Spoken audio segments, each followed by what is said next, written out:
السلام عليكم وأسعد الله مساءكم. شاهدوا ما حدث لشاحنة كانت تسير في طريق بولاية أم البواقي، وفجأة حدث ما لم يكن في الحسبان، وهذه التفاصيل الكاملة.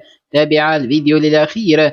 نشرت العديد من الصفحات الناشطة على الفيسبوك منذ قليل فيديو لشاحنة يبدو أن صاحبها فقد السيطرة عليها، حيث انقلبت بينما كان صاحب سيارة يصور الطريق بهاتفه.